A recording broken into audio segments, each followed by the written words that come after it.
My wife's just told me she doesn't love me. She's not having sex with me anymore. And I'm buying her flowers. I'm doing this. I'm helping her around the house. Well, I'm making all of these changes, but nothing's changing. Why the fuck would I go and do something if it's not going to reap me the reward? We think we're in control because we're crushing it and making money, but the rest of our life is in fucking tatters. In a general consensus of what they're going through, it's most men wait until they have a heart attack, their wife leaves, they have a mental breakdown before they change. nervous, lacks direction, vulnerable, a lot of the time just in so much pain, man. Life can be hard, but you don't need to make it hell. Stop guessing, stop throwing spaghetti at the wall, and take radical action. Get those positive emotions. Be the guy who comes home and has his kids hanging off his legs. Broden Ingram has helped over 1,000 men fix their marriages, reconnect with their children, and find work-life balance. Every single day, he talks to successful men who are lacking intimacy, sex, and connection. They don't get appreciation and respect. And even though they're successful in their business or career, they're struggling in the other areas of their lives. If you want to learn how to become a better father, a better husband, a better man, have success in business and wealth while also bringing that success home, then this is the man to help you do it. He's having real conversations with men like you every single day. So if you want to become the best version of yourself, I hope you enjoy this week's podcast episode full of value and practical tools and strategies you can use today to have the marriage and life you deserve. All right, so today we have a very special episode with Broden Ingram, who's my head coach here at The Empowered Man. He is the gatekeeper for the men listening who end up joining the program and turning their lives around. We're going to be diving deep into all the biggest problems we experience with these men. We've had thousands come through the Empowered Man program, men who are struggling in their marriage, they're making money and successful, but they have no time, they're constantly busy, and the rest of their life is falling apart. So it's going to be a fucking epic episode. I'm so grateful to have you here, brother, and you've changed the lives of so many men. Welcome to the pod. How are you feeling? Excited, bro. Excited. Heaps to talk about today and heaps of messages to share. So excited stuff. Amazing. So, bro, why don't we start with a little bit about what you actually do here at The Empowered Man? Like, how would you describe your role and what you do every single day to help these men? Put simply, I mean, there's a lot of people that are obviously reaching out for help. One thing that's just opened my mind up straight away is how common all of these problems are. I mean, you kind of hear about in your inner circle that this family's going through stuff, and it's always taboo, like don't talk about it. So there's this, I guess this illusion. I don't think it's just me. I think it's a lot of people where you think that it's just a taboo subject. It doesn't happen that much. And then walking through the doors of The Empowered Man has opened up my eyes to be like, well, hang on, is it really not going on that much, or are people just not talking about it? It's going on so much. There are like 50,000 divorces every single year in Australia alone. And that's divorces. Think about how many men are arguing with their wife, disconnected, and they don't talk about it. And then it just gets worse and worse. Not to mention drinking, drugs, sedation. So man, like what are the biggest problems that you see at The Empowered Man? We have health, we have wealth, we have relationships. When a guy comes to you on that first call, how is he typically feeling, knowing he's ready for change, but not knowing what to expect? Like, how does a man feel when he gets on a call with you? Nervous, lacks direction, vulnerable, a lot of the time just in so much pain, man. I mean, these guys that we speak with, you compare this to any sort of trauma you can go through. I mean, this is pretty much up there. You know, you're not just losing your partner a lot of the time, you're losing pieces of yourself, you're facing losing children, you're facing losing assets. The things that we've spent time building is all for nothing. So it's a lot of emotions to process, and it's a lot of belief breaking that needs to take place to really get these guys to understand, like, hang on, yes, life can be hard, but I don't need to make it hell. And on the other side of all of this, once I understand that there is some control that still lives there, really showing them that light to lean into that. Yeah, and the control's the word, right? Like we lose control as men, whether you're 25, 35 or 55. We think we're in control because we're crushing it and making money, but the rest of our life is in fucking tatters. So let's start there. Like in terms of relationships, paint the picture of the day of a typical guy that comes to us who's struggling in his relationships. What's happening with connection, communication, intimacy? I know you could unpack it for like 10 minutes, but like go deep into what are the most common symptoms in relationships that are breaking down where men have lost control? So I think the very first thing that they're experiencing is their blind spots. They're experiencing them, they're aware of them, but they just don't know how to fix them. Yep. And I guess what we tend to see happens here is that we start going into this state of panic. It's like, what do I do? My wife's just told me she doesn't love me. She's not having sex with me anymore. And there's all of these signs that are just being thrown up in the air. So the biggest thing that I see is this sense of, well, I'm making all of these changes. I'm showing up differently. I'm buying her flowers. I'm doing this. I'm helping around the house, but nothing's changing. And I see that this is so unmotivating for anyone because, like with anything in life, right? Why the fuck would I go and do something if it's not going to reap me the reward? Why would I go to gym if it's not going to make me lose weight, put on muscle? Yeah. So there's this, I call it like this false sense of security that, well, if I'm going to do this thing and it doesn't yield me any sort of change, then why should I continue to do it? Yeah. So it's almost about coming back to, well, why isn't it working? Yeah. What are you actually doing wrong here? Or, and I say this to a lot of the guys that I speak to, maybe it's not what you're doing wrong, but it's what you're not doing at all. Yeah. This is that disconnect that we see, right? So they might be going to work and they wake up and they're already on the way to work feeling stressed because there's an unresolved argument from the night before, and it's compounding and resistance is happening on both sides, right? We get to live in our head and we get to understand that it's not just difficult for us. Yeah. It's difficult for them too. Yeah. So we see this and they'll come home and, I mean, I've spoke to guys who sit in the driveway of their car. Why? Well, I don't know what's waiting for me when I get inside. And I think if we can make this comparative story around, I use dogs all the time. You know, you have a pet dog and you go to the front of your house, you grab this walking leash and the dog sees this walking leash. It's super excited. Its tail's going everywhere and it's almost sitting there like, take me with you.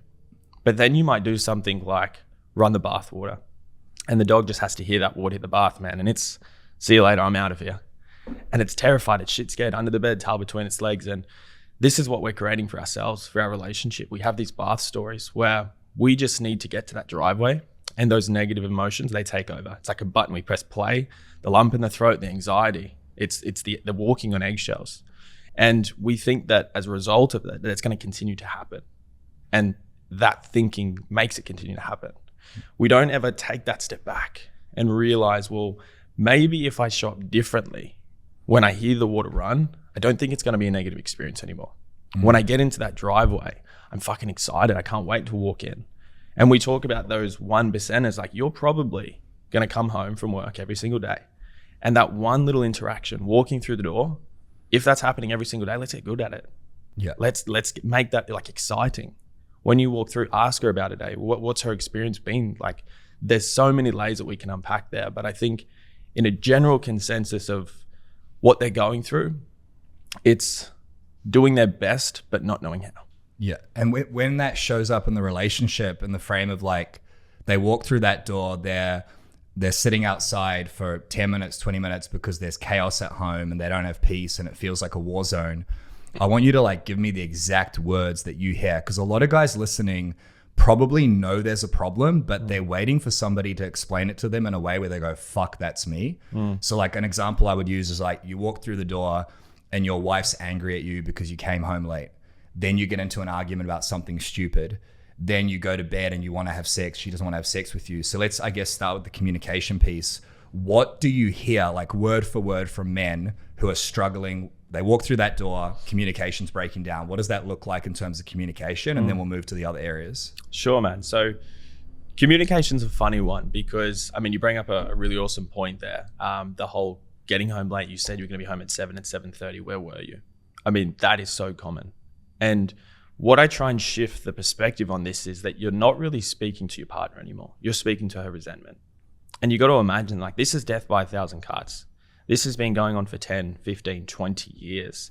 And we talk about this action threshold where it's like, well, essentially, what does it take for me to piss my partner off?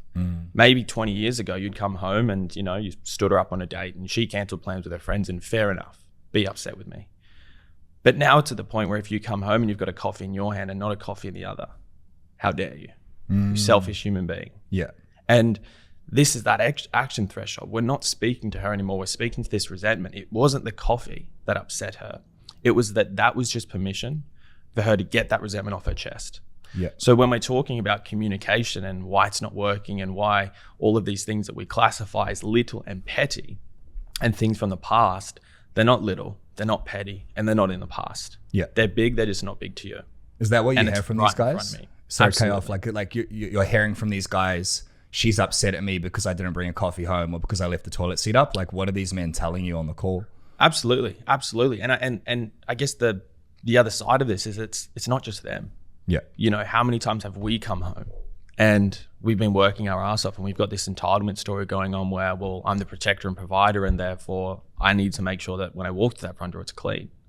And the kids have got the aircon on and the lights are on, and fuck, no one's even home. Yeah, and you hear that from them. Yeah, straight away, you know, like these stories just start playing straight away for us. And what we want to do is we have that resentment, and it's the same resentment our partner feels. Yeah. But we just express it differently.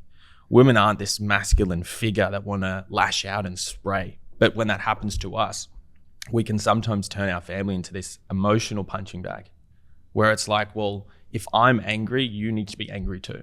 And there's a word for that, vindictive, right? It's when we try to express that emotion and that pain that we're feeling onto the person who we're under the impression it caused us. Yeah, that's huge. And we don't realize we're doing it half the time. And then when you do lash out, because you've been bottling that shit up for so long, you end up hurting the ones you love. And then you also blame them for it. Like you blame your kids, you blame your wife. And then like an hour, 2 hours later that night, you're either drinking or on your phone trying to numb it. But there's that little piece of you that feels that guilt and feels that shame. Absolutely. Just really quickly, if you're getting value from this podcast episode, I'd appreciate a massive favor. If you're watching on YouTube, give this a thumbs up. Or if you're listening on Spotify, Apple Podcasts, or any other platform, give this 5 stars. It helps us reach more men, keep more families together, and get better guests onto the show. So if you're getting value, all that I ask is you take 5 seconds to give it a thumbs up or 5 stars so we can help more people and keep delivering you epic value. And this is where a lot of arguments happen, right? Like what are these men that you talk to argue about? Like what starts the arguments? How do they ascend? Like if you can paint the picture of an argument for most guys, what does that look like? There's always a trigger. Yeah. There's always a trigger. And I think when we talk about arguments, there's so many different perceptions of what an argument is. For someone who walks through the doors of the empowered man, a lot of the time that's yelling, that's screaming, that's going into a shell. And a lot of this is a result of just not knowing how to fight, you know, because we need to fight. Yeah. We're not going to agree for 25, 30, 60 years in a row. Like, let's get good at fighting. Yeah. Does that mean that when the other person's speaking, we're just going to listen? We're not going to try and think our way out of a feeling problem. And this is an example I had the other day, actually. A gentleman come through the doors and he mentioned how for 3 days in a row, his partner had come home. I think on the first day, I won't get it right, I don't like my boss. The second day was something like, I didn't get invited to the work function that's coming up and I feel like a ghost and like my opinion's not needed. Now, she's in front of him and he mentioned she's like borderline, tears right down her face. Now, his response was, why don't you get a new job? Right? And it's like, hey, that makes sense. She's in a lot of pain in her current environment. Perhaps if I was to provide a solution and remove her from that, I'm doing my job. Yeah. But what we failed to do in that whole situation was listen. Yeah. Grab her hands, look her in the eyes, babe, that sounds fucking terrible. Yeah. Is there anything I can do to support you? Yeah, but we try and fix it, right? We try to fix it as men because at business and our careers and where we build wealth, we just find solutions to problems. But in our personal relationships, that doesn't work. So many guys come home after a long day and they bring the identity of the provider back home to the identity of the protector, but they're two different things. Yeah. When Rosie and I first started dating, we've been together for 8 years, my wife and I, we had so much collision, like you said, arguments and fighting. You don't know how to fight. I believe you get to fight. But the problem is when those fights, whether it's about the dishes or not bringing the coffee home, when those things happen over and over again, it's the same argument, that's when it's a problem. Yeah. So if you think about like a car accident, collision creates connection. It's a very difficult, painful connection. You can die. It's the same in your relationship with your partner. You collide. And then what you get to do is grow and learn from that. But a lot of guys don't know how to communicate that growth. They don't listen. They wait to respond. And I don't know if you've realized this with your partner, Liv, but when we feel attacked, we defend. 100%. So like with Rosie, sometimes she'll say something to me. It happened the other day. I was cleaning the dishes to help her because she was tired. And I was getting some food out of the fridge, cleaning the dishes, like helping out. And she goes, oh, you ate all the food. It was meant to be for tonight. And I'm like, can't you see all the fucking help I'm giving you right now? I'm exhausted. I didn't say anything because I just left it. And then she had like 2 or 3 more digs at me. And I ended up saying to her in a quite nasty tone, I'm like, you know, you're being very ungrateful right now. Like, I'm just trying to help. And she got instantly triggered because she felt attacked. So I'm feeling attacked, she's feeling attacked, and then we collide. Now, luckily, we understand how to communicate, so we work through it really quickly. What do you notice about this attacking, defending, and collision thing in your relationship and also with the guys we talk to? Like, why do we defend so much? How often does that happen? Ego. Ego's the word. I think it's very easy that we always neglect this whole idea of like that with fighting comes explosions towards the end. Yeah. But I think that there's another side of this that we could go further into that is more of, let's say, a root problem, and that is like, why am I not just getting from her right now what I want? You know, why does she feel the need to challenge me on this? Why am I challenging her? And I guess with any argument, right, like subconsciously, if you would ask yourself, if I could give this person what she wanted, if I could find the prerequisite for satisfaction, I was just place that in front of her right now, what would that look like? Now, if we thought about that and she's in front of us and she's firing and she's raising her voice and we could just place this in front of her, would that solve the argument? And it's then difficult because you imagine that you have this person A, they're screaming and they're fighting. And then this person, after screaming and fighting as well, just takes a very pause, 2 seconds. Babe, I'm sorry, I've had a massive day. I'm struggling with what's going on at work right now. Yeah. They're not going to continue to fire at you. Right, because then it's just an imbalance. It's like this person's screaming, this person's crying. I mean, that's another conversation if that's what's happening, right? But I think to use your conversation of collision and what's happening with all of these cars, not that we have an obsession with cars, but it's traffic. We're riding through every single day and our partner's trying to merge and we're not letting her in. And eventually when she does, because she has to, she's giving us the finger out the window, fuck you, what are you doing? And she's on the horn. And then we pull up to a set of lights and she rolls the window down. She's like, babe, I'm about to go into that Macca's there. Have you got a spare $1? What are you going to say back to her? She just cut you off. She just swore you. She just gave you the finger. Are you going to tell her to go stuff herself or are you going to tap your pockets and look for that $1? Yeah. So this is where we switch that mindset. It's like, well, what if I could just let her in? What if I could give her what she wanted? Not without being a doormat, right? That's not what we want to do here.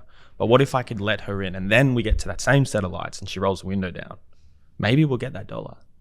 So this is more about understanding not why the arguments are happening, but how can I show up differently so they just don't happen at all. And that's responsibility, right? Because you've talked to thousands of men in this role, like men who make tens of millions of dollars, successful guys. And we have this entitlement thing where we go, because I'm making money and working hard, she owes me. She owes me respect. She owes me sex. She owes me appreciation. She owes me that $1. When I'm at the end of the day, she owes me not giving me shit for coming home late. And it's like, well, why? Like, when did we decide that?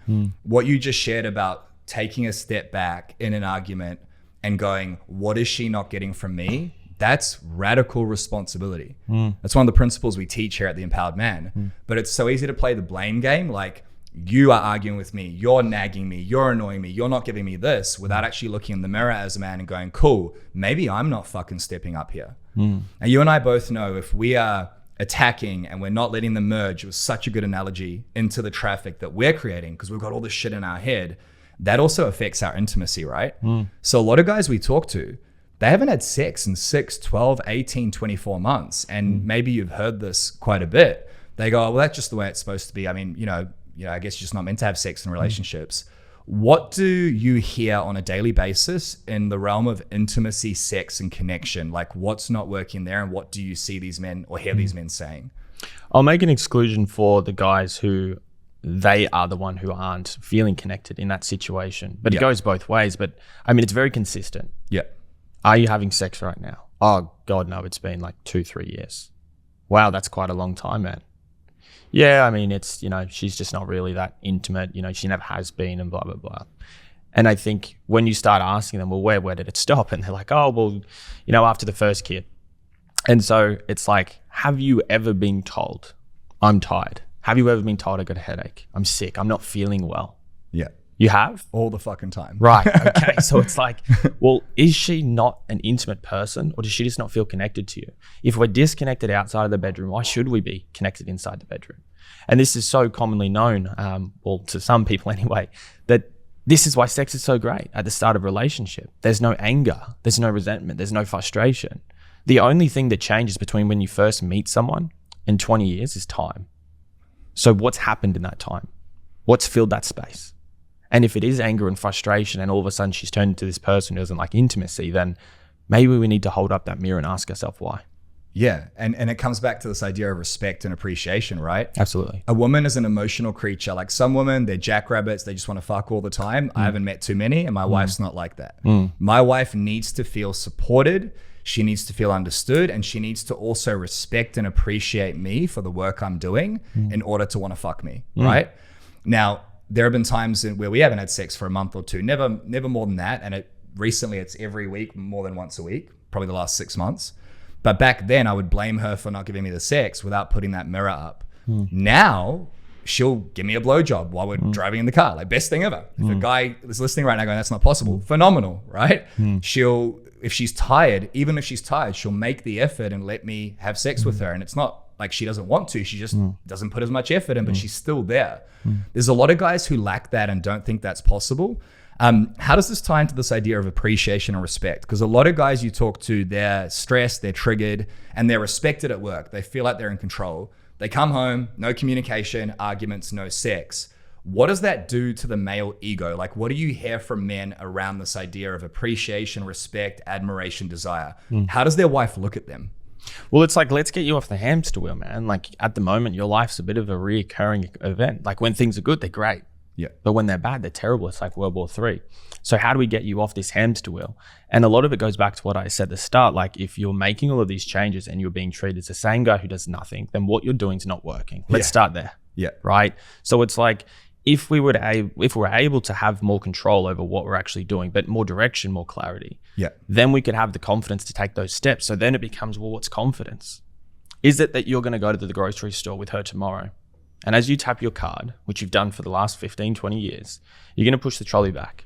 And because you've made changes that don't just want change, but give you the ability to experience it, halfway back to the car, she turns in, she says, babe, I don't know why I haven't said this in so long, but I can see how hard you're working. Yeah. And I appreciate all the sacrifices that you do for us. And I know I don't say that enough, and I'm sorry that it's taken me this long to say this, but thank you for paying for the groceries.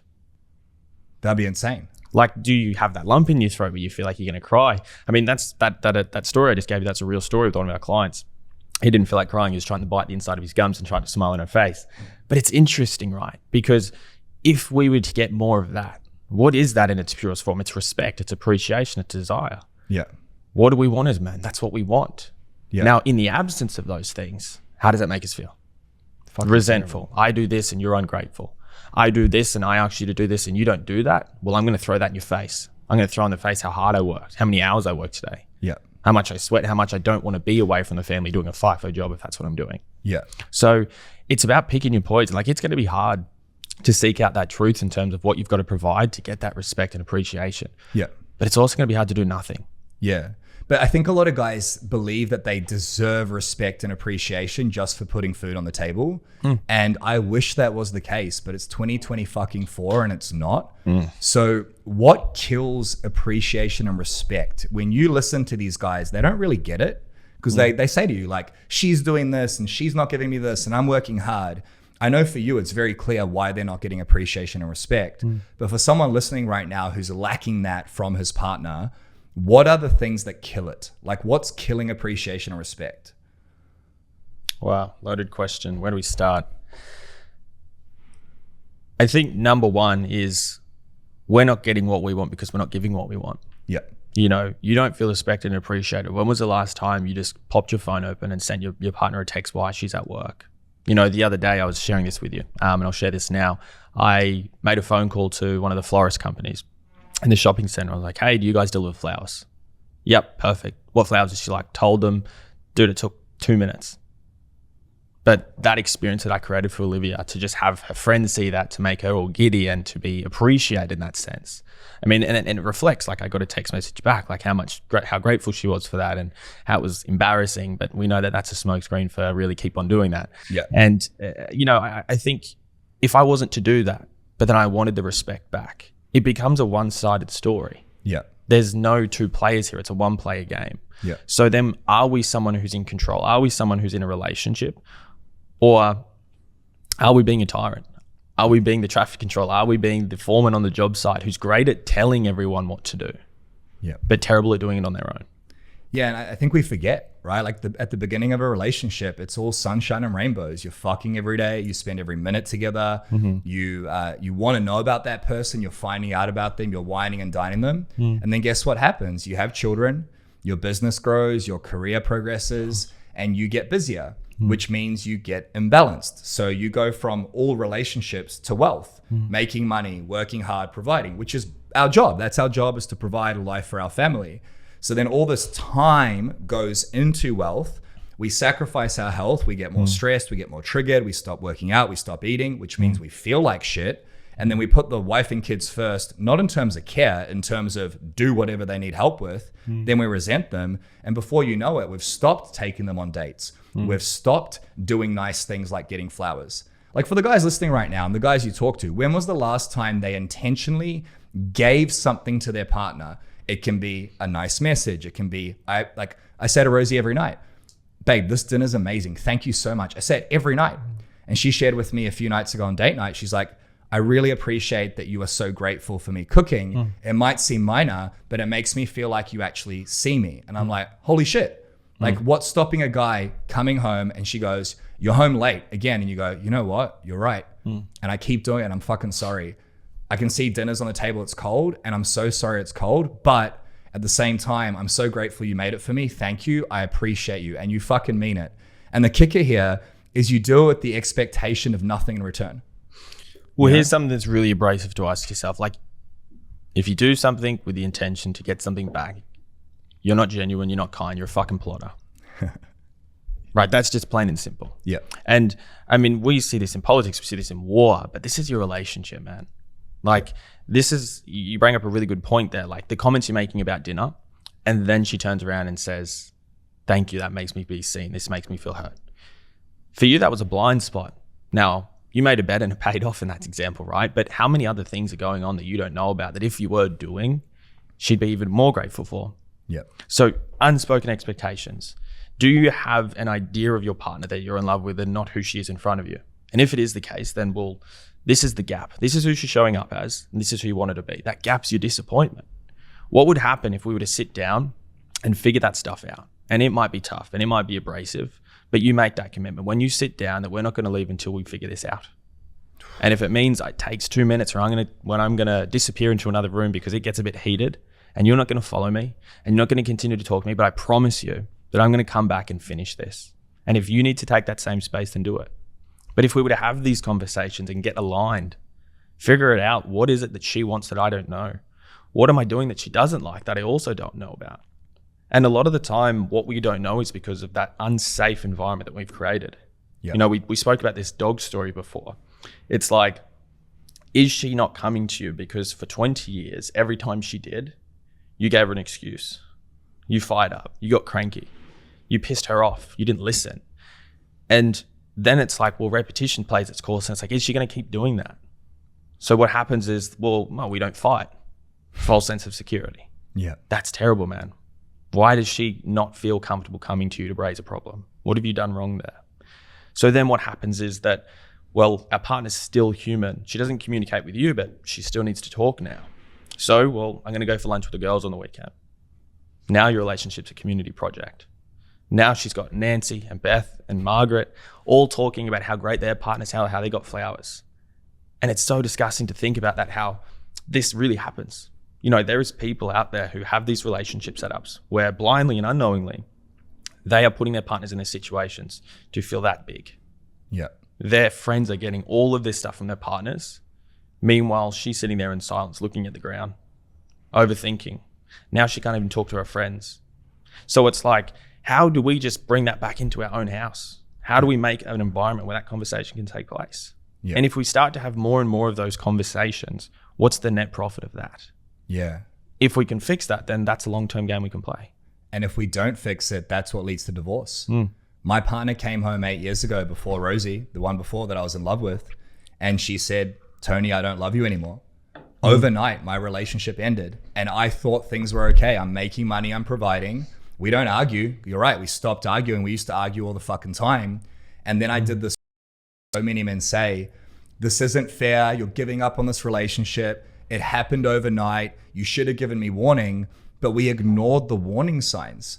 My partner, 6 months prior to her saying, I don't love you anymore, said at lunch one day, I don't think we're going to work out. And do you know what I did? I said, don't say shit like that, and swept it under the rug and kicked the can down the road.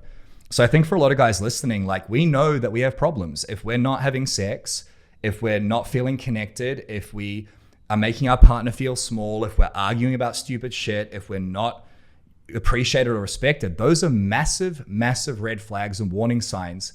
And everyone just thinks it's going to be okay. It's not. It's not. Like, you got to get to the truth. It's not going to be okay. And I want to tie this to children, because you and I both come from, you know, interesting upbringings. My parents separated when I was 4. A lot of these guys, they don't realize how bad it is until the kids disappear, right? Or the kids are literally watching the arguments and saying, why is daddy grumpy? Or the kids are feeling unsafe. The memories I have of my father, I'll never forget them. I love my father, is an alcoholic who yelled a lot and who I was afraid of. Not afraid of him anymore. I'd fuck him up, right?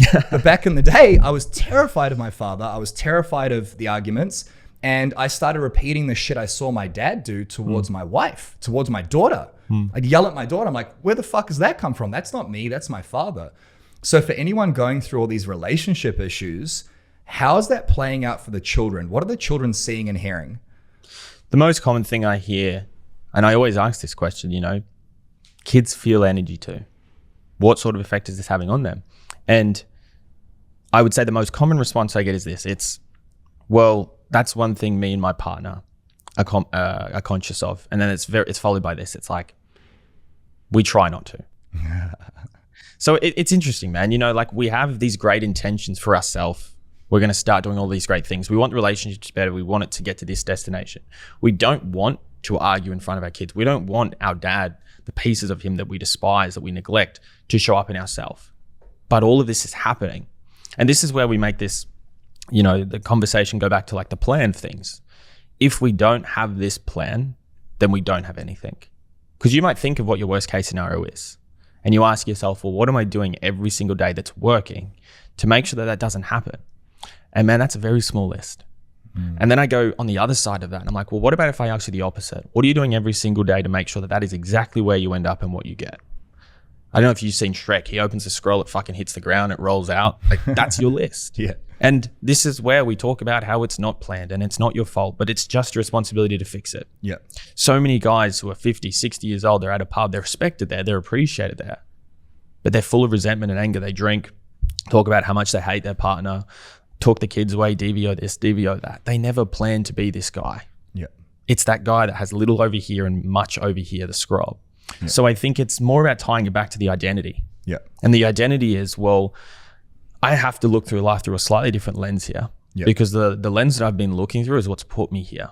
But that lens though, how is it fucking up the children? Because like, we know that we need to get to a plan, and we're going to get to that in a second. Like, you and I know what our fathers did or didn't do and how it fucked us up. I don't know about you, like I felt pretty fucked up based on how I saw a male role model.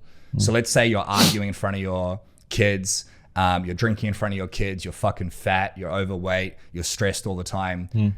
Knowing your childhood and my childhood, if you were to explain to a father who's talking to you about changing, he doesn't see the damage until it's too late. What damage is being done to these children? Well, that's the thing, is that you don't know. You don't know. That's a perfect example. What effects is this having on your children? They might say, I don't know. That's a problem. Because then if we don't know, it's not a problem. But realistically, that's just our, again, false sense of security. So what is the problem? So the problems that we hear most commonly are that troubles at school. I mean, that's a big one. Like arguing, screaming. It's like, oh, I'm just really struggling to get hold of them. But 5 minutes ago, 10 minutes ago, the guy was telling me how he does the same thing to his wife. And it's like, you want to look at yourself, just go look at your kids, you know? So it's not that it's even going to have an effect on them right now as well. Like with smoking, right? You can smoke for 5 years in a row, no problems. But then on that 5 year and 1 day, there's a conversation. If you don't stop, you got 6 months. This is what's happening with your kids. You don't see any immediate damage right now. False sense of security kicks in. Well, they're fine. They'll be right. Sweep it under the rug. Same with all of our other problems. But what's going to happen later? What issues are we giving them? What are we teaching them about love? What are we teaching them about how to respect and appreciate women?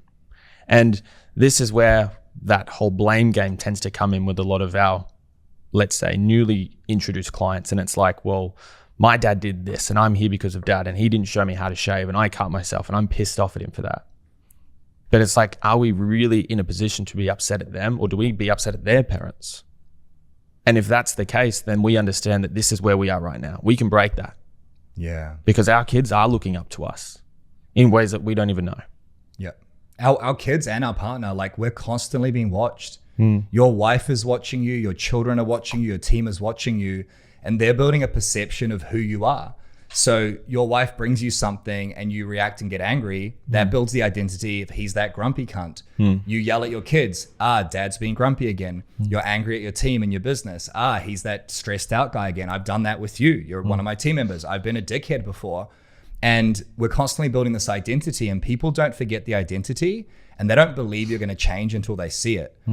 Your children deserve to have a happy household. They deserve to see a healthy relationship. Your children deserve to see love between mum and dad. They deserve to see collision sometimes, but not yelling, resolution. They deserve to see you working through things and growing together, because if they don't, how can they possibly have a great relationship in the future? I've spent hundreds of thousands of dollars building this program, millions of dollars in the program, hundreds of thousands on myself to unpack the shit I didn't get taught as a young boy. So obviously we know it fucks up the children. I think for a lot of men, if you're not going to change for the sake of yourself, change for your fucking kids. Yeah, man. Like, the stakes are so high here. I want to switch tack a little bit, because we know we have relationship problems with the wife. We know that affects the children. What about health? Like, a lot of men don't realize that health, physically and mentally, impacts how you show up in your marriage, and it also impacts your business. So what are the most common symptoms you hear about from men when it comes to their physical health, their exercise, their nutrition, their sleep, their stress, and how they deal with those things? Like, paint the picture of what's going on in the health of most men. I think it starts with motivation. Yeah. Motivation, not in a sense of being motivated, but it's quite the opposite. They're demotivated. Yeah. And so they should be. Nothing's fucking going right in your life. Wife's about to leave you, not seeing your kids, DVO order's about to be slammed, you're about to sign a paper that gets rid of everything you spent your life working for. Yeah. So it's about that, the motivation, and how that just cancers through your life. So they talk about, I used to do this thing. I used to go fishing with my friends. I used to go to gym. I used to. And there's, speaking of this identity crisis that takes place. We think about who we were 5-10 years ago when the relationship good and we were doing all of these things. Working out, going to the gym. Working out, and not just the actions, but the qualities it gave us: confidence, strength, consistency. Fitness, all of these things. And what we do is we almost pick them up and we put them in a trophy cabinet. It's like, man, I've got you forever. Confidence, I'm going to have you my whole life. But they're not trophies, and they don't just sit there and collect dust. They're vehicles. We stop looking after them. We stop maintaining them. They disappear. This is the identity crisis. It does take us to one day look in the mirror, sit down on our bed, and not just ask the question, but really figure out the answer in a sense of, who am I today? Not who am I? Because when we say who am I, we're like, well, who have I been? Who am I right now? Physically and mentally. Physically, mentally. Yeah. How am I doing with sleep, stress, diet, exercise? How is my energy levels? What's my motivation like when I wake up? Am I excited to attack the day? Or do I feel like I'm back on this hamster wheel of like, fuck, here we go again? Yeah. Where I'm just protecting and providing. And that's just no way to live. This isn't even about relationship, and this is about you. And the link that's made here is it's about, well, if you were to get back to that person, would you show up differently for yourself, there for your partner, there for your kids? Yeah. So it's a domino effect that takes place. We hear about that saying all the time, right? Glass, half empty, half full. Who gives a shit there's water in the cup? Let's just make sure that when this continues, we don't keep repeating these mistakes. Yeah, and it really comes down to looking after yourself. Because we hear these words often: I'm exhausted, I'm struggling, I'm burnt out, I'm tired. So you get up, you get out of bed, you roll out of bed, you smash back 3 or 4 coffees just to keep your fucking eyes from staying glued shut. And then you go to work and you feel this weight on your shoulders. You're eating pies, you're eating crap, you're eating fucking servo food. So you're not nourishing your body. So now your physical body is weak. Your vehicle that's meant to be the weapon to performance, right, in your marriage, perform in your business, is unhealthy.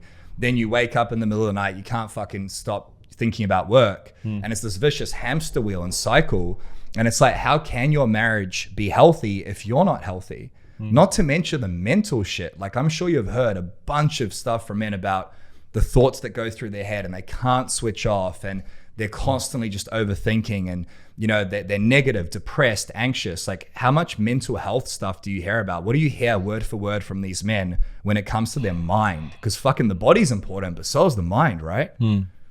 I'd say at the top of that scale, I get the same guy that swept everything on the rug. It's not that bad. Yeah. I'm all right. And at the bottom of that scale, I've had thoughts. I've had thoughts of not being here anymore. Yeah. So the stuff in the middle is those tiny little death by 1,000 cuts that add up to make everything else congruent to the thing we're trying to not achieve. And what are they? So it's like, well, I woke up this morning for work and I called in sick. Yeah. Now this might be Gary, and Gary's a business owner. If his employees did that, there's consequences. Yeah. Right? But I get to call in sick and I do fuck all about it. And life goes on. I'll just show up the next day. So it's not just the feelings and thoughts of emotions. It's like, where's the accountability for you, man? You know, if that was your son and you walked in the room and he was just in bed, not going to school, Dad, I'm having a tough time. How many days off school do you give him? Do you sit on the bed, make sure he's okay, ask him how he's feeling, what can I do to support you? But that doesn't go on for as long as you like. I mean, you got to go back to school, man. You know, so it's about how can we show up for ourselves that same way so that we don't feel depressed, so that we don't feel anxious, struggle getting to sleep, needing some form of constant stimulation, because when we're not stimulated, we're with our mind, we're with our thoughts, and fuck being there, because that's not a happy place to be right now. It's a horrible place to be. So this ties then perfectly into wealth, because let's be honest, like, no one gets down on one knee and says, Sally, will you marry me? And then in 20 years, can we please get divorced? Can we please stop having sex? Can we please, you know, get me addicted to porn because I don't get what I want from you? Can you please tell me how much of a cunt I am? Can we please split our assets? And can you please let another man fuck you while he's raising my kids? Yeah. Sounds ridiculous, right? It is. But 50% of marriages end that way. Yeah. So how does this happen? 1, we're not in control. 2, we don't have the tools. 3, we get angry, we get triggered, we just blow up. But why do we do that? Because we're stressed, right? Like, you know as well as I do, if you've had a great day, you wake up, you got a blowjob. A lot of guys are like, what's that? You got a blowjob. Your wife's got lunch waiting for you. She kisses you on the cheek, says, have a good day. You get stuck in traffic. You're like, it's all good, right? Someone cuts you off, it's all good. Now, you stub your toe on the way outside, flip side. You wake up, you had an argument the night before, haven't had sex for 6 months. Sally's saying that you're a fucking cunt. Kids don't respect you, don't feel appreciated, you're exhausted, you get stuck in traffic. Same traffic, someone cuts you off, you're fucking raging. Why? Because you're stressed.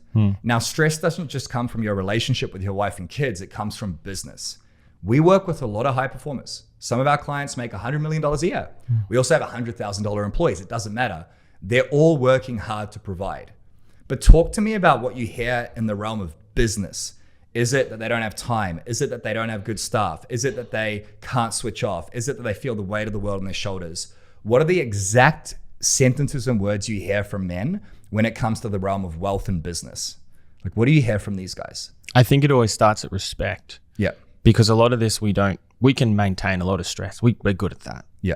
But what about if I'm maintaining the stress and I'm not feeling appreciated in return for that? Yeah. Does more resentment grow? Do I then stop showing up as I should be showing up, as I have been showing up in business? This business is numbers, whether it be revenue, whether it be consistency, client retention, whatever that is. Does that start taking a dip as well? Yeah. So it's not just the conversation of respect. I think I always consistently hear the comments of, I don't know if I want to be with her anymore.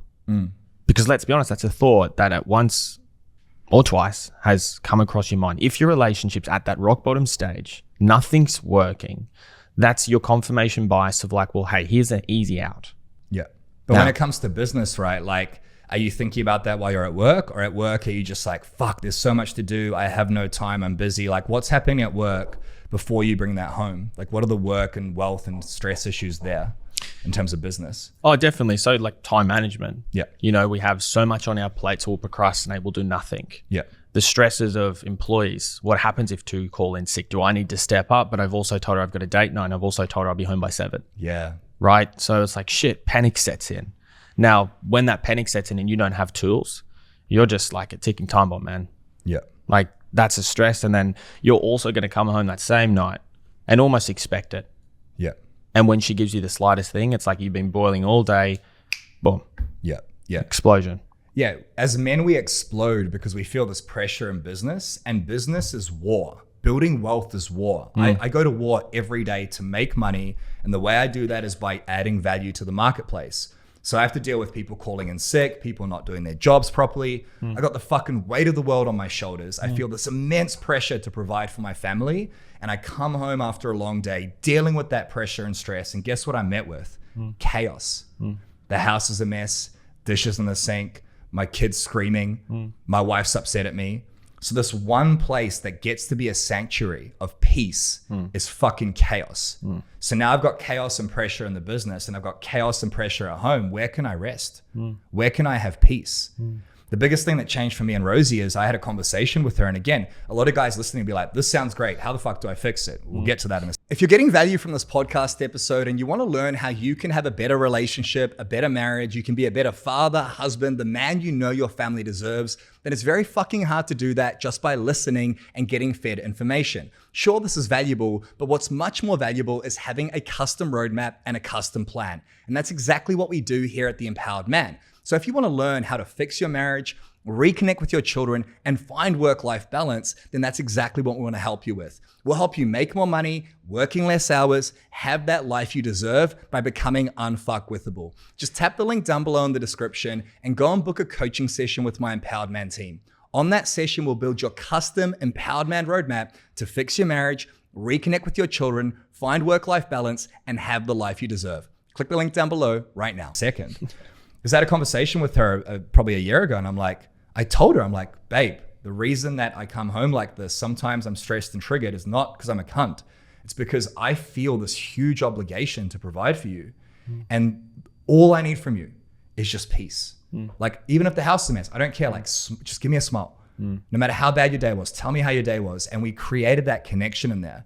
But I think the moral here is that as a man, it's not just one area. Like, your relationships affect your wealth. You can have the best business ever. The guy yesterday we talked to, I heard him.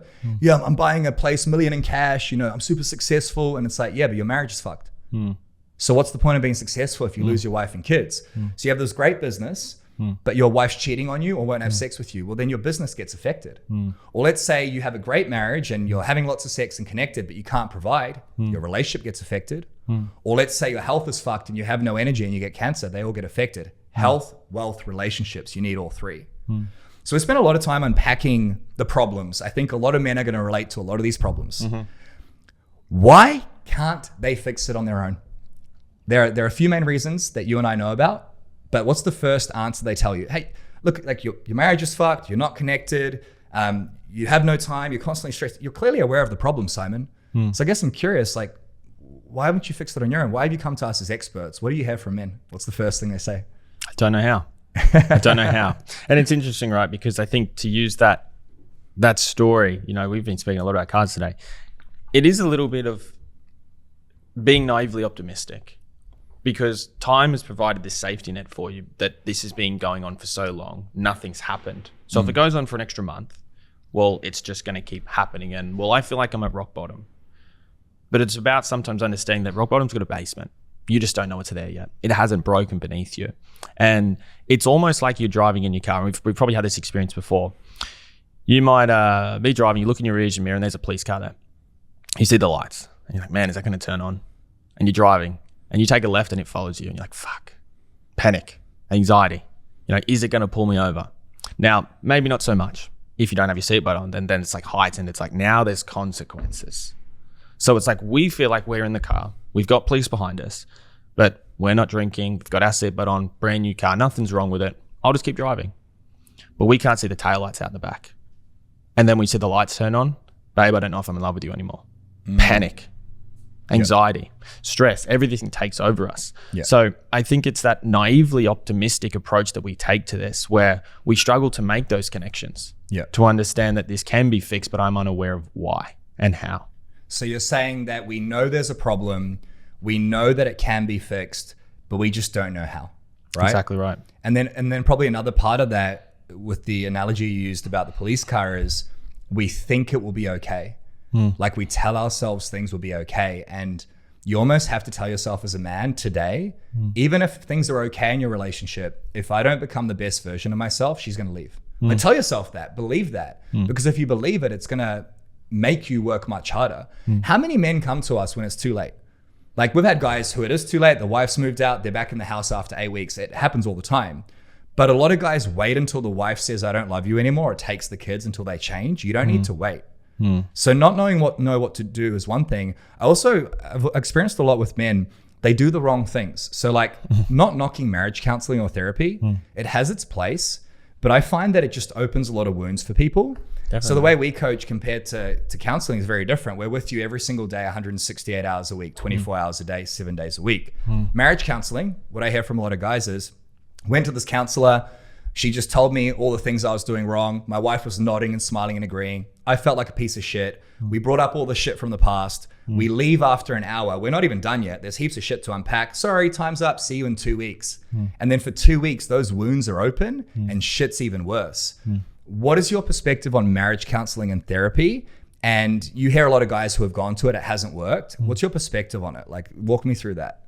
Well, I think it's like, to the listener, it's like, well, paint that picture up, right? You're going to sit in an office with someone who, let's just assume from statistics that they actually haven't been through what you're going through.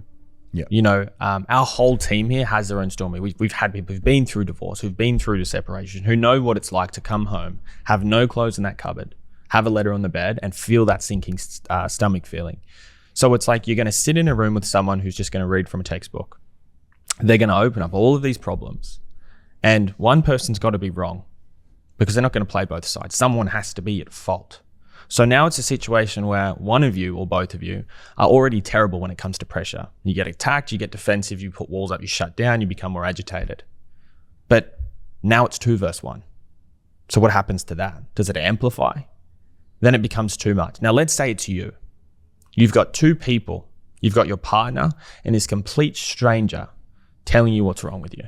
You don't fucking know me. She left this out in the story. Well, babe, that didn't actually happen. We start getting real into the weeds of things. Yeah. Then time's up. So we walk out, not holding hands, not even looking at each other. Dead fuming silence. Yeah, in the car, just not even talking. Yeah. What does that car look like?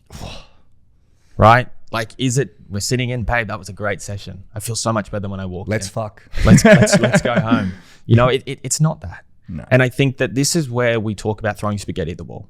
I think that what is great about people who reach out to relationship counselors is that they have accepted that they can't fix it on their own, and they've reached out for professional help.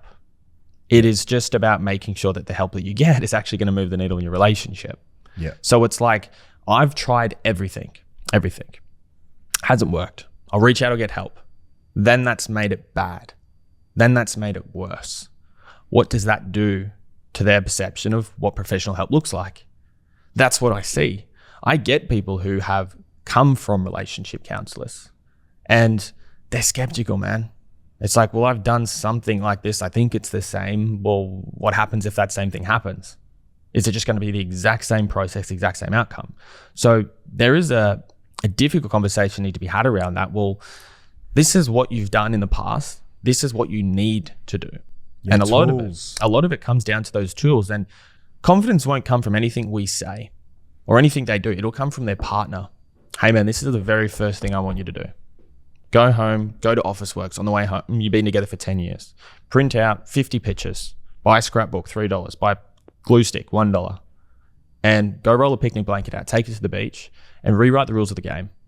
Yep. Reflect on the relationship you've had. Buy a bottle of wine. Babe, what's something that I used to do for you that I haven't done in a really, really long time? What's something that I did this week that I don't really know about that pissed you off, upset you, made you mad, but you didn't really tell me about it? Yeah, powerful. Now, they have that conversation. They do all of that. They get back on the second call, they got their fucking book there and they're smiling and they're completely different people. Yeah. I'm like, man, that's not who you were on that first call. Can you see what's happened here? Instant. Well, man, it was a good conversation and, like I got a lot off my chest, and it's interesting because as we be vulnerable in that as well, we get vulnerability back. Yeah. You know what, babe, I've also been a bit of a cow. I know there's times where you do come home and I can be a little bit spiteful and I am being a little bit vindictive. Yeah. And this can happen in a week. It's like, shoulders are just dropping. It's like, wow, this is so good to hear. So now we're in a position where you think of all the good things that you've been doing. Maybe some of the things that you've tried haven't worked, but they were the right thing to do. Difference between a bad experience and a bad decision, right? So you've got a garden bed, let's call it that. You've got shitty soil right now. You're watering, plantation, sunlight, fertilization, everything's great up top, shitty soil. Nothing will grow there. By having a tool put in front of you to move the needle in that sense, see it work, you see your partner smile, you see her appreciate you, what does that do to your confidence as a man?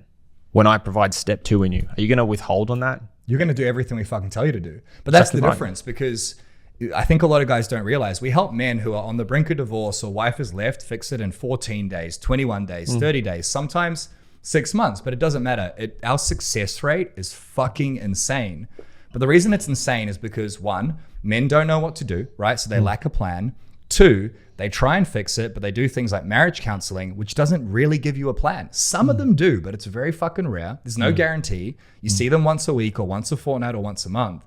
Whereas what we do, and we'll get into the plan in a second, is we give you the exact tools that work in the fastest, most customizable way possible. So you fix things like that, like it's rocket fuel, which ties back to this idea of accountability, right? So we know that men are struggling in their relationships, health and wealth. We know that they don't know what to do. We know that they're trying things like counseling, which really don't work. But there's also an accountability piece here, right? Because let's say you get an amazing counselor. It's possible. Haven't met too many. So you get an amazing one. Gives you the tools just like Empowered Man will. But then what happens when you're not in that room and something unexpected occurs? She says something that triggers you. You come home late again, even though you said you wouldn't. You break a commitment. This is where this accountability piece comes in. What have you observed with men with this whole idea of, I'll just do it on my own, mate, or I don't need any support? Because the question I ask guys is, look, man, you're looking after everyone else at work. You're looking after your family. You're looking after your kids. You're looking after everyone. Who's looking after you? And then you see the light bulb go off for these men and the penny drop and they go, fuck, no one. So what's been your experience with accountability and this isolation of men? Without it, you're a sailboat with the wind up and you're just going wherever it blows you. And it's confusing sometimes because we might do something our own and it works. Yeah. And because it works, we drop the ball. We make commitments all the time that we can't keep. We know that we can't keep. I'm not going to yell at my wife anymore. You've been yelling at her for 40 years. That's been your natural response. When there's conflict, raise your voice. So the lack of accountability there, you do it once, you get a positive emotion, but then you stop because there's no pain anymore. You know, we spoke about this at the start. People wait until their relationship fucks up before they reach out and get help. This is when the pain of doing nothing is now greater than the pain of doing something. And this is with smokers. This is with athletes. This is with a lot of areas of life. It's not just the listener listening to this. So it's like, do we want to wait till worst case scenario happens? If not, and we want to make change in a happy, abundant mindset, then let's do that. So let's not make commitments that we can't keep. So the accountability comes in. And it's like, well, now I can't let myself down. Or maybe I can afford to, because if I do, I've got this person to pick me back up. Yeah. How many times have you, and I'm guilty of this, you know, going to gym, man, I'm going to get back into it. 3 weeks and then hurt myself. Can't go now. Yep. The injury last 2 weeks, my time off lasted 6 months. Yeah. We fall off that wagon. We don't get back on. Right. And I think it's just about understanding that your relationship's not a cat, man. Like you haven't got 6 to 9 lives here. Yeah. By the time people reach out, a lot of the time it's on its last legs. Women check out emotionally before they do physically. So if you want to insert yourself, be the leader, be the protector, be the person to step up and say, babe, I remember when we first met, we used to be intimate. We couldn't keep our hands off each other. We go on date nights, I'd buy you flowers. We were inseparable. Yeah. I want that back and I'm going to do whatever it takes. If you want to have that conversation and deliver and you've accepted that you can't do it for 40, you haven't done it for 40 years on your own, then why wouldn't you want accountability? Because we're afraid to ask for help. And this is the thing, everyone needs a fucking coach. We have 3 pillars that are necessary for success in any area of your life. And right at the end of this pod, we'll actually talk about what they are and how these men can use them today. But it's like, if your relationship is fucked, if your health is fucked, if your wealth is stressful, if you have no time, if you're constantly busy, if you have any problems in your life, you need a plan, right? And that plan needs to work around your marriage, your children, your mind, your business, your career, your time. If it's not customized, if it's not step by step, you're fucked. In Google Maps, you need to know where you are, where you want to go, and what's the roadmap that goes around the roadblocks. So you need a plan. Then you need somebody to hold you accountable, because you and I both know we could Google the solution to all these problems. This podcast gives you many solutions, but without the accountability, you don't fucking do it. Every high performer on the planet, every sports star, every successful business owner has a coach. So you need accountability, right? And also a group of men who get it, because it's a lonely fucking journey. But then we also need the tools, right? The tools and education to make this shit stick, because anyone can do this for a day. But how do you shift your identity? How do you become that 2.0 version of you who doesn't just talk about this shit, who lives and breathes this shit? How do you become the best father, best husband, best man you can be? Now, this ties perfectly into this idea of blame, right? So something I say to a lot of our clients, and you say it every single day, I hear you say it 10 times a day. Look, obviously your wife has a massive role to play here. She's not blameless, right? She's part of these problems, but we can't control her. If we look in the mirror as a man, who's the only person we can influence and control here? What's the answer? Ourself. Exactly. Ourself. Yeah. And I think that if you tie this into the conversation of trying to change our partner, there's so many great things I can share here. One of our clients, he was 3 weeks into working with us, and one of the things that he really wanted to change was how he looked and how he presented, his energy, how he was physically. And going into the program he shared, it was I think like 3 weeks in. And he didn't do too much with his dinner, too much with his breakfast, but he just wanted to stop eating Maccas and shit. So he's like, I'm going to plan my meals for the week, cook them on a Sunday. Does it the first week, great. Does it the second week, even better. Third week comes around, he comes in on a Sunday and his partner's in the kitchen. The range hood's going, the oven's going, the stovetop's going, everything's fine, clear plastic containers laid out everywhere. And man, he's like, I was smiling and I went up and I went to hug her from behind and she's like, babe, these aren't for you. These are for my lunches. So it's like, you want to help your partner? Example. It took him 3 weeks to start making his lunches. He come home thinking she's helping out. That's her coming along for the ride now. That was just his change. This is what we don't understand. A lot of the time, we both want the same thing. Who's going to take that first step? It's this Mexican standoff. I've got resentment, you've got resentment. But underneath all that soil, we both miss what we had. And it's not perhaps that people fall out of love, it's that people change. We start showing up differently. We're not the guy that she fell in love with. The sooner we recognize that, the sooner that we can start to make those changes. So the second component of that is like the feedback. Yes, I can only control myself, but what feedback am I providing to her? And you think of every day as one stroke of a paintbrush. For the last 365 days, what is the picture she's looking at? Every single stroke, what does that look like? Are you the grumpy dad? Are you an amazing protector and provider, but terrible at being a husband and a father? If that's the case, it's a transition period because there's guilt, there's anger, there's frustration. There's also that naivety of like, that's not who I am. That's someone else's picture. But until we realize that we are in that control and to also allow that there is going to be perhaps friends, family members that have seen that version of you and will forever hold on to that that's just who you are. Yeah. You can't change. You were the guy that hurt my daughter. You were the guy who did this. You were the guy who did that. That's their story. Don't try and change that either. Understand that you can paint an entirely new picture, but you have to start providing new feedback. Yeah. Right? When we were younger, we believed in Santa. Why? Mom and dad said so. Figure of authority. The milk, the cookies, the eggs, the presents under the Christmas tree. I mean, that was all feedback that made that belief true to you. So if you can understand that that's exactly what we're dealing with here. She has a belief. Should I be with this man? Would life be better without him? Don't get defensive. Don't get angry. Ask how she's right. Ask how have I provided that feedback to formulate the belief, to then understand the control that I get is that I get to show up, provide that new feedback, paint that new picture. Yeah, and that's radical responsibility and not playing the blame game. So many men come to us and they go, I'm doing this and she's not giving me anything and I'm changed. It's like, well, clearly you haven't. And clearly it hasn't been going on for long enough for her to believe it. Your wife needs to see it and believe it and feel it in her soul. If you've had 40 years or 10 years of fucking being a cunt, then it might take a year of not being a cunt for her to go, you know what, I believe it this time. Because how many times do we say we're going to change and then we don't follow through? Then she sees this guy who's a liar. He's a fucking liar. He's full of shit. Don't play the blame game. Your wife has a role to play. Because how many times have you, and you would have experienced this, how many times have you heard a guy say, I tried to speak to my partner, but she doesn't know what she wants. And then we ask them, how does it make you feel? Pissed off, upset, angry. Yeah. right? And it's blame. That's victim mentality. The blame, the victim mentality. It's so common, man. And I think that if we were to take a step back and realize that we created that uncertainty, that the reason she can't look at us dead in the eye and say, babe, what do you fucking mean? How are we? I'm obsessed with you. Yeah.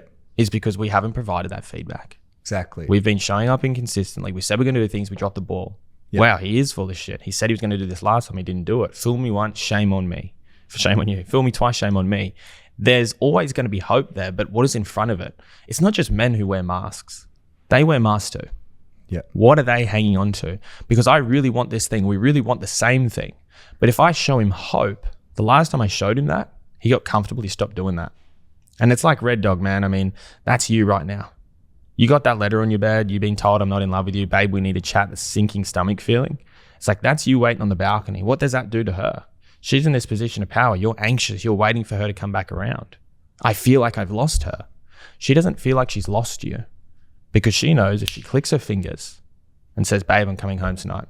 I'm done living at mum's. I want to work on this. What are you going to do? No. Yeah. Arms wide open, you know? So it's about understanding that growth needs to take place in an environment where you both want it. Yeah, but it starts with you though. Exactly right. It starts with you. Like a lot of guys, I need to ask my wife, your wife wants you to change. She might not say it. She wants you to fucking step up and show up. Like there is not a woman in the world who doesn't want to look at her husband and go, he's my prize, he's my treasure. That doesn't want to look at him and go, fuck, he's attractive. You know, I said this the last few podcasts. Rosie sent me a message and told me in person as well. I've just been looking at you the last few days and thinking about how much I love you more than I ever have in 8 years. Every woman wants that from her husband and every husband deserves that from his wife. Yeah. But you've got to stop sitting on the sidelines waiting for her. You must upgrade yourself. We upgrade our iPads, our phones, our cars. We upgrade all this shit.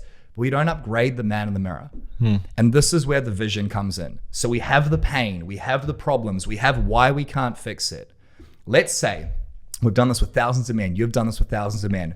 We give you the plan on what to do, when to do it, how to do it. We hold you accountable to that plan so you can't fuck it up. We're in your pocket. We give you the tools to make lasting change and upgrade your identity. Let's say you have those things. Now we have this vision of this 2.0 version of you.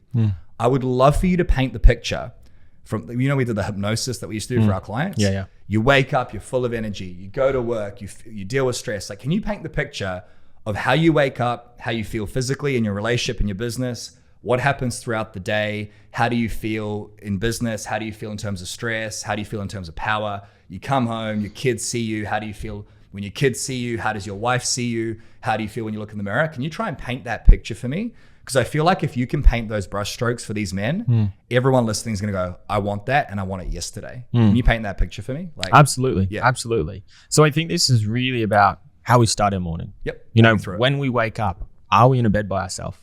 Yep. Why?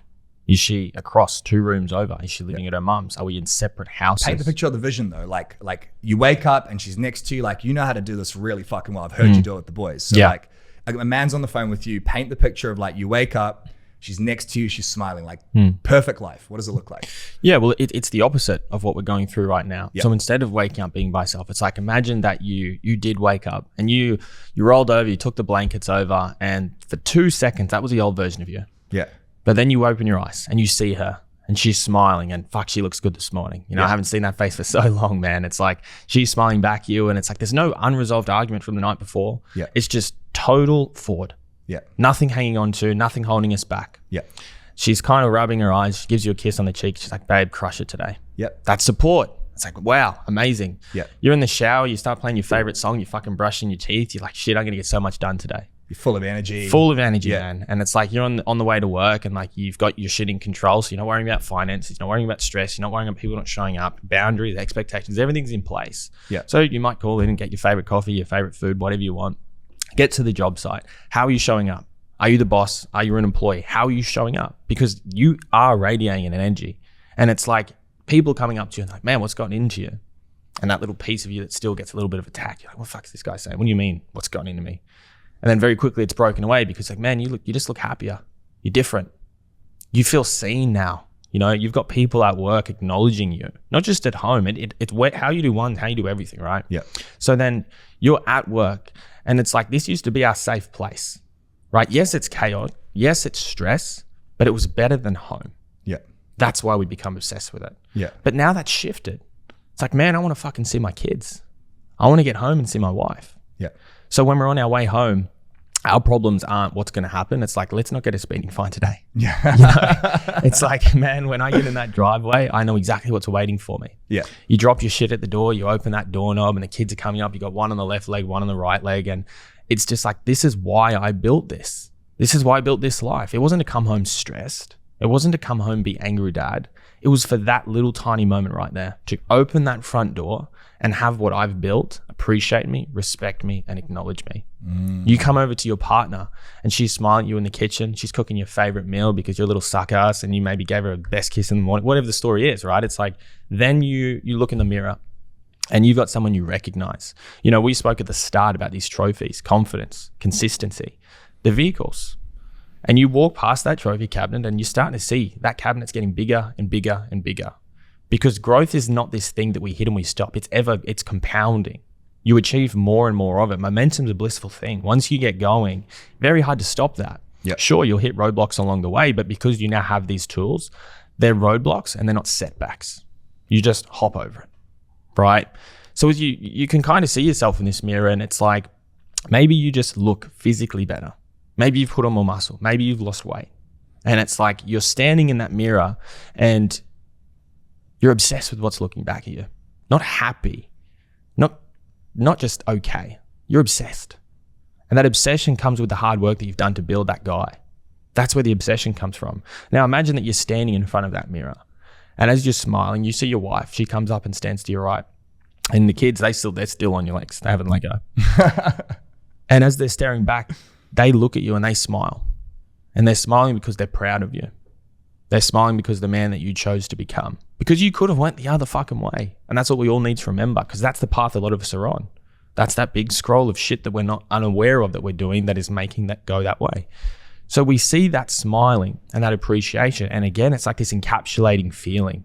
Why would I ever want anything else other than this? And it's like, yeah, it was hard to make this happen. But in that little 2 seconds, everything disappears. Like ghosts of dust, they just vanish. And it just comes right back and you realize that it didn't ever have to be arguing. It didn't ever have to be fighting, screaming, resentment, anger, silent treatment. It could have always been like this, but you dropped the ball. You weren't taught how, and that's okay. So you're aware of the problem. And if you're listening to this, maybe you relate to some of this stuff. Now what are you going to do about it? Because it's all well and good to say, man, that's fucking... If I come home and have that and I wake up, she kisses me, get coffee on the way home, respected at work, come home, look forward to coming home, that'd be sick. That'd be amazing. But what are you doing to make sure that that is exactly what you get if you don't know how? It gets to be a reality. 100%. Like coming home and your wife wants to have sex with you and she wants to please you and she wants to understand you and she gets the weight of the world on your shoulders and you're leading your children, you're a role model. You're the man that's present, that can switch off from a long day. Stress is like water off a duck's back. You're unfuckwithable, Teflon Don, the fucking man. And it comes back to this idea of self-respect, you know, self-worth, self-love. So many men we talk to, they don't feel like they're worthy. Even successful guys, it's never enough. I need more. It's like all that you need in life is to drink water and breathe. But what you get to have and what you get to desire is becoming the best version of yourself. That's the guy who's the best father, the best husband, the best man he can be. And that's what your family deserves. Every day that you're not being that guy, you're doing a disservice to the world. You're doing a disservice to your family. They deserve that. They crave that. And the only way you become that is by upgrading you. It's not some hack or strategy. Sure, there's a plan. We can give you one. Sure, there's accountability and tools. Those are the roadmap. But the path from where you are, broken relationships, broken health, broken business, broken self, to the man you just described, a man who's respected, appreciated, loved, successful in health, wealth, and relationships, the gap is commitment. It's making that fucking commitment. So many guys listening to this right now, thousands of guys listen, are going to go, fuck, that's possible. Don't have enough time. Can't afford it. Too busy. She doesn't want to come on the journey. Fuck that. Commit. Make a radical commitment to take control, create clarity, and upgrade yourself as a man. And when you do that, everyone wins. You make more money. You work less hours. You have more time. You have mental freedom, time freedom, emotional freedom, but you also have a fucking family and household that's whole. And that's what everyone deserves. So consequences.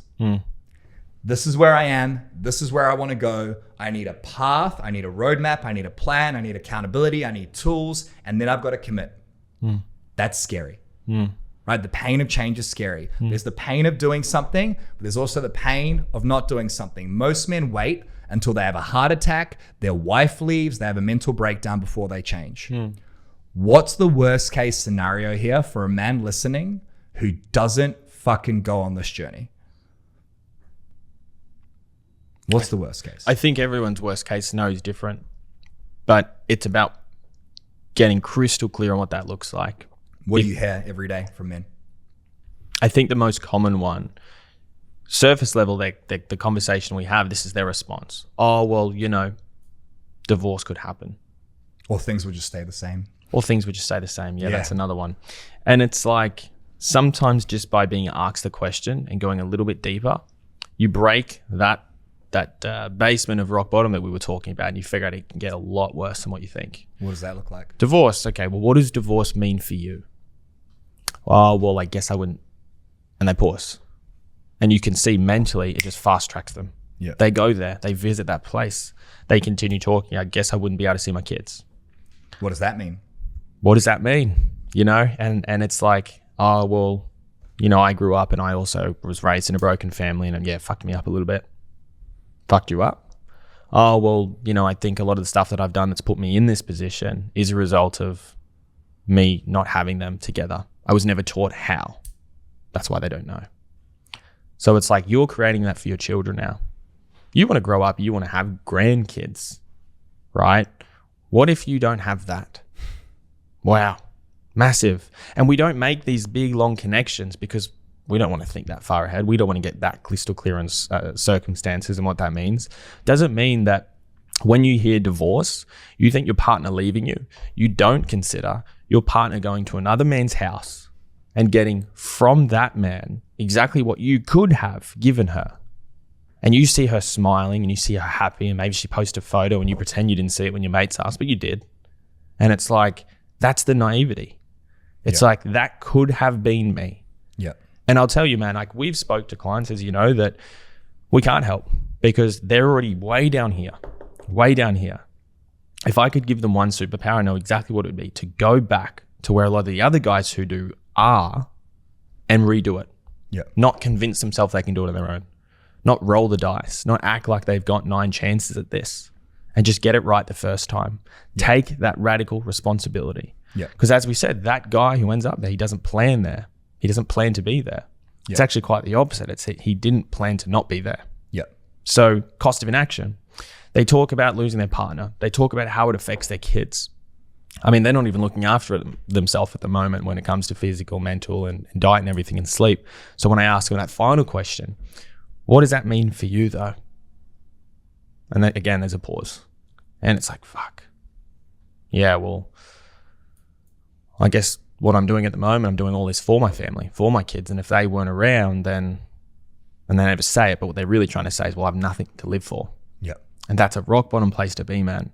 To have no purpose and nothing now to lose. It's like, man, that's a dark place to be. That's a horrible place to be. That's fucking terrible, man. And people go there, people visit there. They don't have to, but they do. So it's like you have so much at stake. And then you want to have the very first opportunity to just pull the trigger on something, get the professional help you need, stop guessing, stop throwing spaghetti at the wall, and take radical action. Get those positive emotions. Be the guy who comes home and has his kids hanging off his legs. But you don't think you have time. It's ridiculous, man. You don't have time because if you continue down this path, you could lose everything. One of the most powerful tools that's helped me turn my life around is making the pain of the future come into the present. And what I mean by this is we don't have a crystal ball, right? There's a bunch of guys listening here who have relationship issues, business issues, health issues. And guess what? You could smoke every single day, 17 packs a day and never get cancer. You could beat your wife every single day for 30 years and she never leaves. That may happen. But there is the potential, I think, when every man gets the truth, you could potentially have your wife leave, be in your house with another man, raising your kids, fucking your wife. Every man, if they get to the truth, is that possible? Yes. Is it going to happen? I don't fucking know. You can lose your business, split half your assets, see your kids on weekends. Is it possible? Absolutely. Will it happen? I don't fucking know. But the question is, if you can relate to any of the problems that we talked about at the beginning of this pod, are you willing to roll the fucking dice? Are you willing to gamble and risk the possibility? And if every man gets to the truth, the answer is fuck no. Now, if the answer is fuck no, what are you going to do about it? Like, it's so difficult to change, but it's also so difficult to go through all those things. And it takes courage. It takes fucking balls to put your hand up and say, you know what? I'm not working. My relationship isn't working. My business isn't working. My health's fucked. Or maybe one of these things is fucked and I'm complacent. Or maybe all of it's just okay. And I'm stuck in this place of complacency. It takes so much courage as a man to go, you know what? Something needs to change. But when you make that fucking decision, the world changes for you. You get so much more out of life. There are 168 hours in a week. You need 30 minutes a day, 10,080 minutes a week, 30 minutes a day for you, right? And that's when life begins. A lot of guys don't know this. The average life expectancy in Australia is 82 years old, right? So let's say you're 43 for argument's sake. You got 40 years of life left. 83 minus 43 is 40. You spend a third of your life working, probably more, a third of your life sleeping, right? So that's 2/3 of that 40 years gone. 40 divided by 3 is what? 16, 32, no, 13. Yeah, it's about 39, right? So you've got 13 years of life left if you're 43. That's not a lot of time. So how much more time are you going to spend fucking around? Now, I know this is hard, and this is not me attacking anyone listening. Like, it's hard because you and I talk to so many men who we know we can help, like we guarantee results, and they're so afraid to pull the trigger. So let's tie this all together. We have where you are, where you want to go, what's holding you back, pain, possibility, power, purpose, appreciation, respect, divorce, mental breakdown, losing your kids. There's a gap, okay? Whether you work with Empowered Man or not, whether you work with a counselor or not, none of that shit matters. What matters is you do something. But that something needs to have 3 core pillars. Without those 3 core pillars, you are absolutely fucked. You cannot have the marriage, business, health, and life you want. It's impossible. It will not last without these 3 pillars. These are the 3 pillars you give men every single day, okay? So I'd love for you to walk us through what are these pillars, why are they important, and how do they create this 2.0 version of you? Let's start with the first one. Like, what are the pillars or what are the legs? What happens if you're lacking them? Like, give me the exact path. Sure. So I think the first thing that we want to identify is, chronological order. Yeah. Because our relationship's fucked. We've started going to the gym. Fantastic. But she didn't leave you because you were overweight. Yeah. Because you struggled to breathe when you walked upstairs. That's not why she left you. So the plan is the first thing we create. And the whole idea of this plan is like, let's get specific, hyper specific on what we actually need to do so we can step away from just wanting change and start experiencing it. Yeah. So I think the very first thing that we can work on is about, let's place someone in front of you that when you need it, they're there to tell you what to do, when to do it, and how to do it. Yeah. Now, if you had that as a backboard, as a fail safe, and when you met with that trepidation, that fear, that anxiety, what would that do to your confidence? Like, that's important to know, right? Yeah. So the second thing that we really want to focus on is, it's going to be specific to the client. Do we need to focus on time management? Do we need to focus on not just having a healthy body, but a healthy mind, being someone who's in control of our thoughts and feelings? So we're not this grumpy dad. We're not this person who lashes out. And even after we do it, we feel like shit. It's not that we don't know what's wrong. It's that we can't stop doing it. How? How do I stop that? Yeah. It might be about understanding a very core principle of ours, and that is that there's a very big difference between perhaps what you think your partner wants versus what she actually just needs. Does she need that protector and provider? Does she need a husband? Does she need some help around the house? Does she feel like a single mum right now? If we were aware of that and we stopped exercising and buying gifts and trying to buy things out of guilt and plot returns, and we just started showing up in the areas that she's looking at that we're not, does that move the needle quicker, faster, easier? Yeah.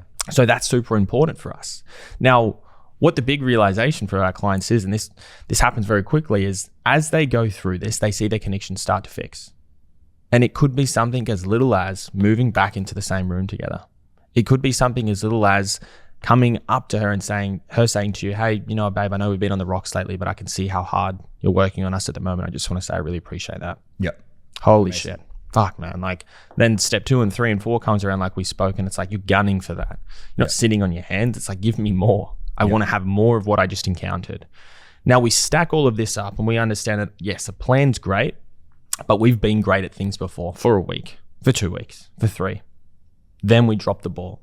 Because again, what we spoke to before, the pain of doing something is now greater than the pain of doing nothing. So when it gets good, we drop that ball.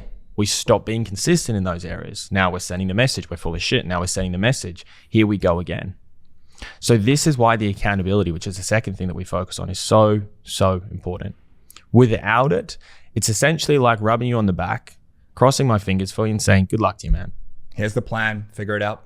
Doesn't work. Yeah. Doesn't work. You can have all of these 1%ers, hear things that sound good, go say it to your partner, get a positive response. Now what?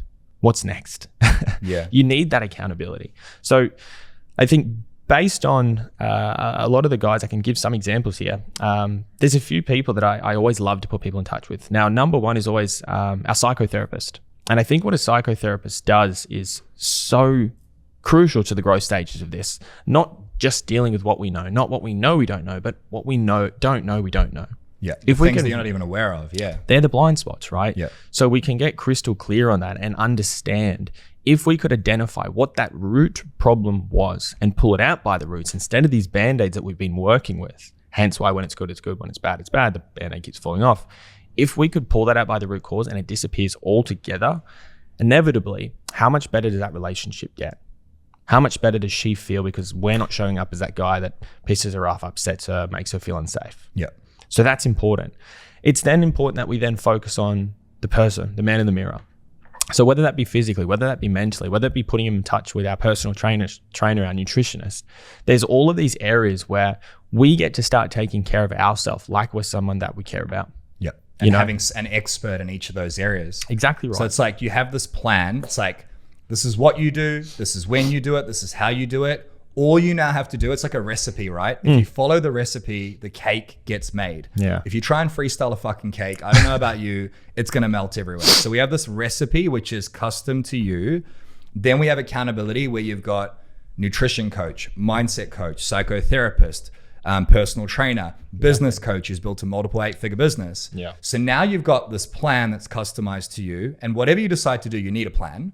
But then you've got an expert in every area of your life, health, wealth, relationships, to not just make sure you do the plan, but to be there for you in the moment. And I think that's what sets Empowered Man apart from anything else in the marketplace, is like, we're in your pocket. So like with a counselor, here's a plan. Let's say they give you a plan, go do this. And then you get into an argument with your wife 3 days later. Now what? You don't call the doctor, you don't call the counselor. What we do, and whatever you decide to do, you need to have is, you have someone in your pocket and say, hey, we just had an argument, how do I fix it? And then within a few hours, someone's telling you what to do. Like that is so valuable, right? That is like instant fixes. So there's a plan, there's accountability, there's also community, right? So what we do, we've got 300 high performing men, business owners, husbands, fathers. It can really feel like a lonely journey doing this. And I think men are lacking that in this day and age, right? Walk me through the final step, because I feel like it's the most important and something most of our listeners are lacking right now. They're probably lacking all these tools, but what's the most important piece? The most important piece of how we deliver it, what we deliver. The final leg. The final leg is all about the tools. Yeah. And the tools they're important for so many reasons, because these are the things that we refer to as low hanging fruit. Like if I just did that thing and it worked, and I seen that it worked, and I got positive feedback for it working, how much better would that make me feel about following all these other steps? Yeah. So here's an example. Right now, most of the guys listening to this, they're amazing protectors providers. They've got great businesses. They love what they do for work, or maybe they don't, but they have to show up anyway. So it's like, right now, you're going to work and you're putting in 100%. Great. Fantastic. When you come home, what are you putting into that relationship? Are they getting the fucking crumbs of you? How many times have you walked through that front door and, not right now, babe, I gotta take this call. Maybe you walk through the door and you're already on the phone. Hang on, babe, I gotta send this email. She's in the middle of telling you about your day. Your phone starts vibrating in your pocket. You don't even think twice. Naturally, you just reach for it. 2 seconds, you just lip read it. You don't even say it. 2 seconds, babe, I'll be back. 10 minutes goes past. What is that doing to our partner? What is that doing to the integrity of what we're actually sending by way of a message? You know, we have this whole thing messed up by way of priorities. And it's not that we're doing it on purpose. Again, these are blind spots. We don't know. But if we're going to go to work and put in 100%, we just don't maintain that. We go to work and we commit to our boss. We commit to a client to do a quote. We'll be at this job site at 6 a.m. I'll get this done to you by 7 p.m. And you do. You're a man of your word there. You make commitments there. How come you can't commit to a 7 p.m. date night on a Sunday, on a Monday, on You a don't Tuesday? know how. You don't have the tools and education to balance it. So it's so important that we acquire these skills. Now, people listening, they hear those things and there's some raw truths in there, right? They could be listening going, fuck, you know, that makes sense.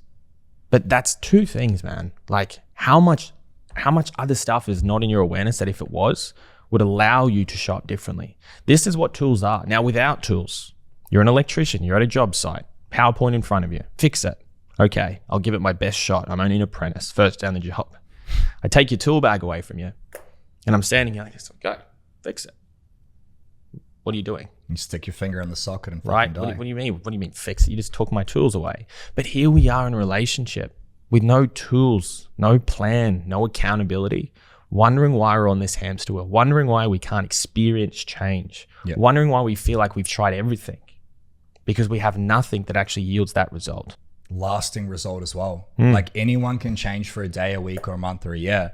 The way that I like to think of tools in education is you could Google everything these days, like how to fix my marriage, how to communicate better, how to work less hours in the business. And this Empowered Man podcast, we're on over 120 episodes. We give you the how, right? Yeah. But how do you create lasting change? You don't need more information. If you Google information, you're going to get so much conflicting advice and a lot of it's not proven. But when you have tools and education, you create lasting results. You become an apprentice, you get education. You go to university, you get education. Right now, there is no education on men on how to become the best version of themselves. So it's like, here's a plan, follow it. You go to the gym. What happens when you finish that plan? You're fucked.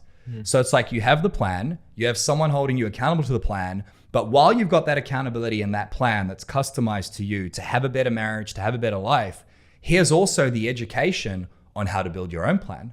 Here's also the tools on how to deal with your own issues in every area. So that by the time you've finished this plan and by the time you've been held accountable, you know how to get lasting results. Like imagine getting appreciation and respect for life. Imagine being in control of your mind and negative thoughts for life. Imagine knowing how to run a business, working half the hours, making twice the profit for life. Once you've got the tools, you don't forget them. And that's where it all comes together. This 3-part process is like a 3-legged stool, right? You cannot be successful in your marriage, business, or life without one of these legs. If one's missing, guess what happens? 3-legged stool. If one leg's missing, what happens to the stool? It falls over, right? And that is not me trying to say fuck you to you. This is me saying fuck you to the establishment that doesn't teach this. Yeah. Marriage counseling, bit of a plan, bit of accountability, bit of tools. But when you're not there, no accountability. You need all 3. So if you're a man watching this right now and you want to fix your marriage, reconnect with your children and find work-life balance, then that's exactly what we do here at The Empowered Man. We've helped over 5,000 men fix their marriages and keep their families together by building a custom roadmap and plan that holds you accountable and gives you the tools and education. If you want us to build that plan for you absolutely free, just click the link down below right now. You'll be meeting with Broden, myself, or one of our other high-performance coaches. And over 60 minutes, we'll create complete clarity on your custom plan and roadmap to have the marriage, the business, the balance, the life, everything you deserve by becoming a better man for your family. Click the link down below right now and book in your free clarity call to get your custom Empowered Man roadmap. So bringing it back to this whole idea here, we've covered a lot today. We've gone pretty long, which is amazing. We have this point here of pain, disconnection in the marriage, communication issues, arguments, a lack of appreciation, a lack of respect. The kids are seeing it, potentially divorce, potentially losing everything. That fucks with our health. We're stressed. We stop eating well. We stop exercising. Our business is stressful. We're stuck in this prison. We're a slave. We have no time. Sounds pretty fucking bad, right? And on this flip side, we have this vision, waking up full of energy, full of power, crushing it at work, making more money, working less hours, coming home, kids are hugging you, wife wants to jump your bones, harmony and peace. And in the middle, we have this gap. And the path from A to B is having a plan, having accountability, having the tools. Whatever you do, you need those three things. But you also get to draw a line in the sand. You get to make a commitment and say, I'm sick of living average or okay. I want to live in greatness. I want to be greatness. I want to upgrade myself. What's one final thing you'd add for a listener right now who knows they need to get off the fucking fence? They know they need to make a commitment and they just need that final push to pull the fucking trigger.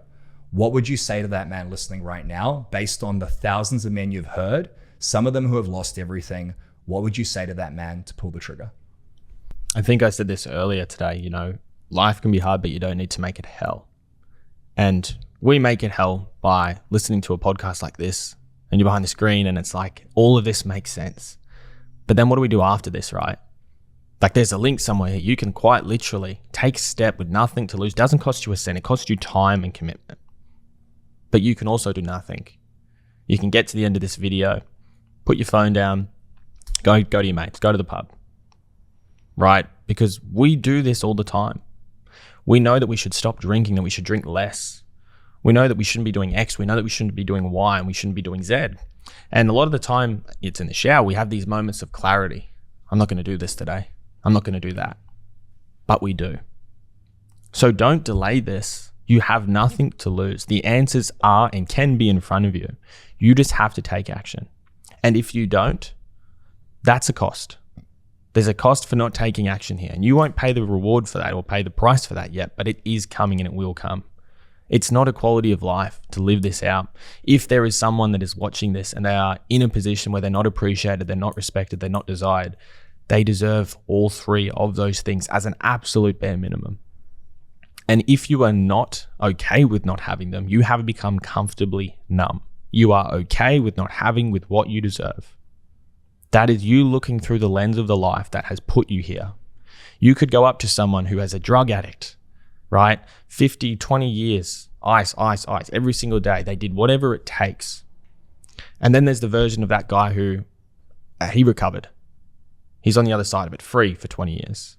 They were once upon a time the same person, once upon a time, but now they're not. They have the same first name and last name. That's all they share in common. This is you right now, going through the problems. There's a version of you that you get to be, but you need to look through the lens of that guy you're trying to become, not the guy you're trying to escape. Take action, do whatever it takes, and fix it. Amazing, brother. Amazing. Appreciate you so much, bro. I love having you on the team. And if you enjoyed this podcast, guys, make sure that you give it a thumbs up or 5 stars. If you do want to know more about what we do here at The Empowered Man, if you want to talk to Broden or myself or one of our team members in person on a clarity call where we can customize everything we've talked about today to your unique situation, then just tap the link down below. And I hope you got value from this episode. Hopefully we'll chat to you soon. Thanks, Broden. Thanks, brother. If you're getting value from this podcast episode and you want to learn how you can have a better relationship, a better marriage, you can be a better father, husband, the man you know your family deserves, then it's very fucking hard to do that just by listening and getting fed information. Sure, this is valuable, but what's much more valuable is having a custom roadmap and a custom plan. And that's exactly what we do here at The Empowered Man. So if you want to learn how to fix your marriage, reconnect with your children, and find work-life balance, then that's exactly what we want to help you with. We'll help you make more money, working less hours, have that life you deserve by becoming unfuckwithable. Just tap the link down below in the description and go and book a coaching session with my Empowered Man team.